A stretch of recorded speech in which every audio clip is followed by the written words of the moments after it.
Hello, everybody. This is Bart Bedigo with Tile Letter Magazine, the publisher of Tile Letter Magazine, and I have with me my guest today for Tile Letter 1-to-1 is Mark Christenson from Tarkus Tile in Bountiful, Utah. Is that correct, Mark? Yeah, we're in Salt Lake City, which is right around there. Main area is Salt Lake City where we operate. So, All right, great. Mark is an NTCA member and just was at in Orlando with me at Coverings, where he received the 2021 residential tile installation Coverings Installation and Design Award. So congratulations for that, Mark. It's thank you. a big award, that's for sure. Yeah, And thank you. so before I want to talk about that award, and actually you also won an award back in 2014 for stone installation. But before we go into those projects, why don't you tell me a little bit about your business, the type of work that you guys do in Salt Lake? Are you a sole proprietor? Do you have installers? Tell me a little bit about the business model that you have. So I've typically worked by myself and for myself for about 21 years. The last few years, I have started bringing in other local tile setters, friends of mine, to team up on bigger projects, and that is working really well for us right now. We've gotten into a really high-end new construction market here, which Salt Lake and Park City has a great market for the kind of work we like to do, and I find that we're able to take on some bigger projects with a couple of other talented tile setters, and so that's kind of what we're doing right now, and it's working out really good. But I've mostly worked by myself for 20 years. So how did you enter the trade, and were you mentored by somebody? Give me a little bit about your background and where you learned, because this tile work that you do is freaking awesome, and I just Thank you. How you learned the trade and how that all came about. Well, thank you. My story might be a little bit different than a lot of guys. Back in 1998, I decided to go on a little road trip and I was headed to Mexico, ended up in Phoenix to visit a friend of mine, and he was working for a tile guy. And I decided to work with him for a couple days to get some gas money, and I liked it, ended up staying there for a while. And we really, he wasn't really a real tile guy. He was more of just kind of a carpet store owner, and so right off the bat he had us doing stuff that I probably shouldn't have been doing with the little experience I had, but it worked out, and we learned as we went. And then about a year later, I moved home back to Utah and started working for some other local guys, and just kind of came up that way. I'm pretty much self-taught for the most part. I never had anybody really show me the right way to do things until I started finding like the John Bridge forum online, in 2005, 2006, and started to see that there was better ways to do things. So a lot of trial and error, a lot of reading and practicing, but I never did get the chance to have a real mentor in the trade. So a lot of long days of screwing things up and figuring it out. So it's funny because there's this tile industry is a several billion-dollar industry, and I fell into the tile industry kind of like you did. Just a friend of mine was working at a tile store, and I needed a job, and that Yeah. So it'd be nice to figure out how to start recruiting people into our trade. Any thoughts on what we could do to make people aware of the job opportunities we have? I think a lot of it is happening on social media. I think our kids nowadays have such a different life than we did. They're able to see, the cool finished product and the process, and I think that's good. I think it attracts, showing them the fun aspect of the trade and the neat things we can make. I do think that sometimes they might see that and not realize how much work it takes to get to that point. If I would have, when I was starting out and saw the neat pictures, I was like, wow, there's just no way I could ever be like that. How do these guys do that? And it's, I think maybe the young people don't realize how much effort it's going to take to get to that point. But I do think if they can see that we enjoy our job and that we can have nice things and have a successful, happy life, I think it would be very appealing to them. I've got 4 sons, and they're able to work with me quite a bit, and they see that, yeah, it's hard work and it's not easy, but they see how much fun it is, and and they also are able to see the money that we're able to make doing it. So I think it's really good for them. I think that's awesome. Are you just in wondering the type of individual you are? Because are you artistic? Does this tile appeal to your artistic side, or are you Yeah, more like an engineering math, background? Because it takes some specific skills to be a great tile setter. Not just you're absolutely right. It takes hard work, it takes preparation, but there's some specific skills to learn tile. I'm just wondering about what you had, what attracted you right. to tile. I would say a little bit of both. I wouldn't say I'm extremely artistic or mathematically inclined, but I love the challenge of, assembling things and building things. And the artistic outlet is what keeps it fun and exciting. But I love just as much the figuring out problems and solutions and building things. And my dad was kind of a jack of all trades growing up. He was a carpet installer and a teacher, and he always had tools around the house. So we grew up, building and making things. So I have a background in just figuring stuff out and making things. So that's what I enjoy about it. But That's great. How do you find your clients? So, I mean, these are, to me, you said Park City, Salt Lake. I'm thinking these are some pretty expensive mountain homes. I mean, is this the type of right. custom homes? Do you have to go call on custom home builders, or do they find you? How has this progressed for you? At this point, fortunately, they find me. I don't really have to look for work, but it's been a long road to get there. I started at the bottom of the bottom, doing apartment guts and duplex rotted out bathroom renovations, and worked my way up to tract homes and flip homes. And it's just over the 22 years, it's you start to build a name for yourself, and people start knowing about you. And fortunately, I'm at a place where we just have consistent good high-end work that comes to us, which is very nice. It's fun. We can kind of pick and choose what we do right now, so it's a good place to be. Yeah, word of mouth, when one client's happy and they tell the next client, is the best form of advertising, isn't it? Yeah. It is. And we there's a lot of talk about general contractors. Some guys don't like working for them. I really do. We've found a few general contractors who we really like, who trust us, and they like us, and they aren't out to just make a quick buck off us. We really have a good working relationship with them, and so we do all of their work. When they have a tile project, they call us and we do it. And that's those are great relationships that have taken a lot of years to develop. But yeah, I really enjoy working with them. So let's talk about that. So this 2021 award-winning project, is just an incredible.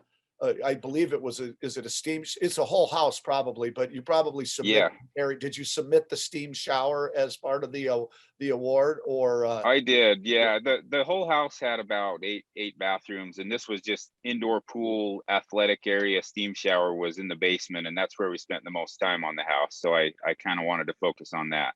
So So you were there for how long? I mean, let's talk about a house like this. I was on the job for 8 months full time.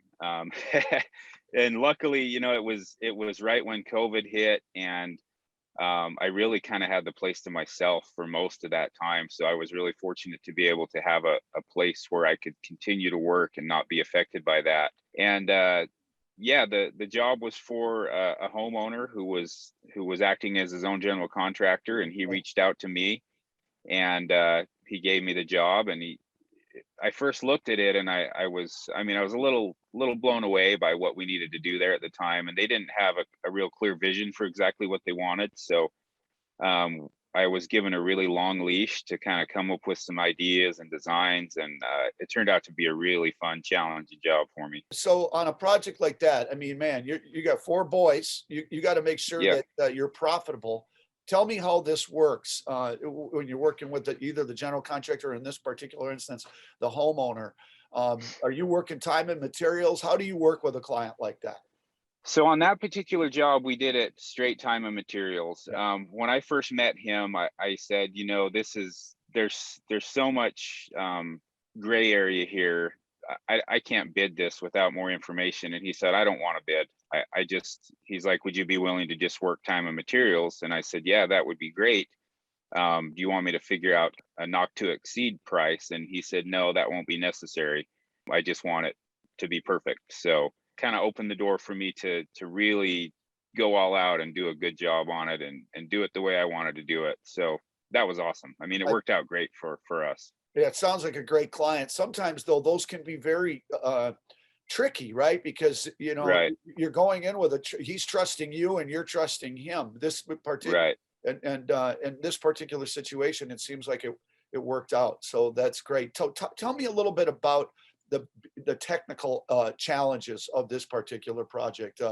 You're doing water, you're doing water management systems. You're doing 8 bathrooms. Right. What in particular? And did you help design it? Because the design of this large format material is gorgeous. Just the way it's Oh, laid out. cool. Yeah. So just a little bit about the technical parts, the challenges of the project. Yeah, thank you. As far as design, I worked directly with the clients, the husband and wife. We brainstormed, I mean, a lot. We went to tile shops and shared pictures back and forth, and just kind of came up with an idea for the design. They had a vision in their head of kind of how they wanted it, and we worked together to make that happen. When I first looked at that indoor pool, it was, so it's like an athletic pool, that blows the currents. You can swim in it as if it's like lap swimming. And it was built to originally just have kind of a curb step around the outside of it, so it sat a little bit higher than the concrete slab.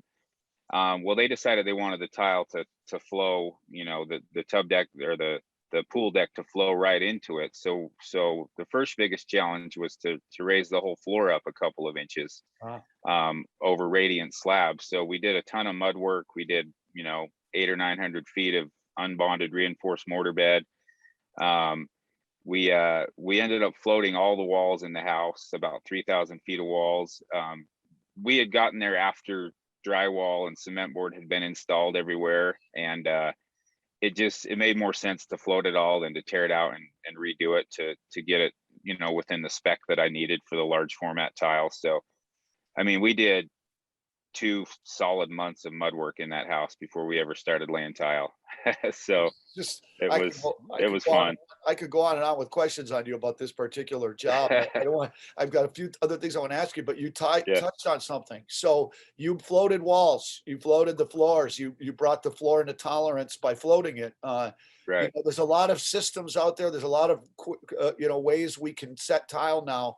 Do you think it's important to young people learning to set tile to learn mud work?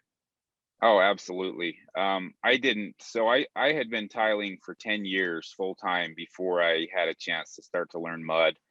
And I saw other guys doing it, like on the John Bridge forum, and I really started to think like, wow, I need to know that if I want to reach the level of craftsmanship that I want. That's the craftsman I want to be. And so I started learning it, and it changed my life. I mean, it changed everything about tile for me. To be able to take raw materials and create exactly what I wanted. I mean, it opened my eyes, and it upped my game, tremendously. That's when I really feel like I started to break into the higher end work, and feel like I really started to do good quality work. I think mud is it's absolutely important for the younger generation to learn. And I use everything. I use a lot of foam systems. I use membranes. I use everything. It's all useful to me. In fact, we use mud, foam, membranes on every job, in conjunction with each other.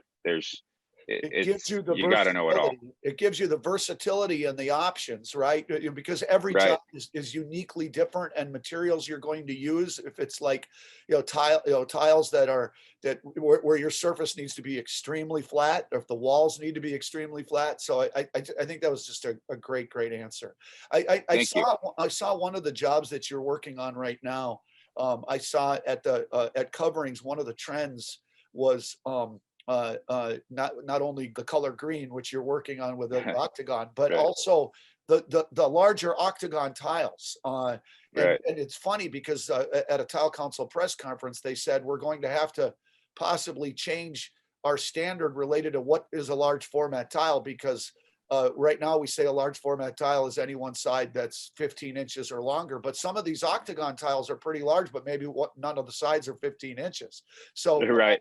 my question to you where is octagon hard to work with, or the other, are you getting a lot of geometric type patterns and layout? Tell me about layout when you're working with, going around door jambs or curbs and things of that nature when you're working with products such as these octagons, which is just one. Right. Yeah, right now we're working with a handmade 3-inch hexagon tile, and no two tiles are the same. I mean, they're literally just kind of hand chiseled, and laying that stuff out. I guess layout is always a compromise. You pick some focal points, and you decide, I want my layout to be perfect there, and in order for it to be perfect there, it's not going to be perfect over here. Sometimes we get lucky and it's perfect everywhere, but that's usually not the case, as you know. So we just, this handmade tile has been a fun job for me, because we're so used to doing the larger format rectified, perfectly straight, perfectly flat. Everything's got to be perfect. This stuff, you can't, there's no perfect to it. It's a different kind of install. And so I've been able to kind of tap into that other mindset a little bit, the artistic side, and really just embrace the imperfection of it and have fun with it. So Well, it's fun. I'm looking at those pictures and it really looks like it's a great job. So Thank you. just a couple last type questions. You've Yeah. mentioned the John Bridge Forum, which means you go back to the beginning of kind of social media. Right. You hear all the stories of pros and cons of being involved in all these groups. What from a positive side, what is the connections that you've been able to make meant to you from the John Bridge Forum to the Geeks or whatever groups you're on? How has that positively impacted you as a tile setter? Oh man, I mean, it's been life changing. Finding the John Bridge Forum after 7 or 8 years of literally just working by myself and only talking to other tile guys in passing at tile stores, and even then, pretty rare. Yeah. To finding a group of like-minded tile guys, tile geeks who love what they do and are willing to share. It opened my eyes to the NTCA. It opened my eyes to better practices, and I've made some lifelong friends. James, the guy who's currently working with me, is a friend I met on Tile Geeks years ago, and he eventually moved out to Utah, and now we work together every day. And he's, one of my closest friends. Isn't that Uh, awesome that yeah, I've heard where a lot of guys, like you got a big project and some guys will travel to come and collaborate together. I mean, I think that's the yeah, positive side of social media that I think has really made a difference in our industry. And it's made a difference for coverings, because I just noticed at coverings where you all kind of come together, like that's your annual kind of a place where yeah. you all can kind of come together and meet and interact It with each is. other. Yeah.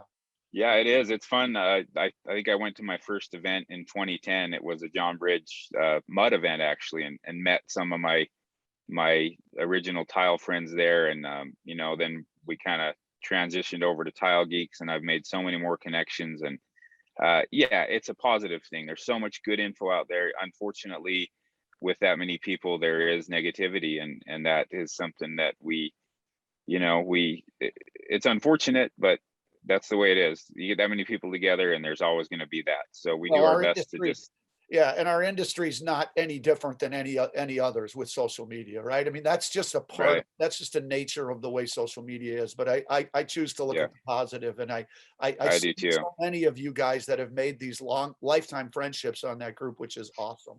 All right, so I'm Yeah, going to get to a little bit of a little bit more of what one of the other reasons I want to talk to you about is yeah, you're very open and transparent and willing to share your personal story related to your struggles, yeah. with some life decisions that you've made. I'm not Right, any different than that. I definitely really appreciate when people share. I think to share right. is a way that people can understand that you're human and you're real. So tell us about the story that you had related to your challenges, and how did you pull out of that? Maybe just give us a little bit on that.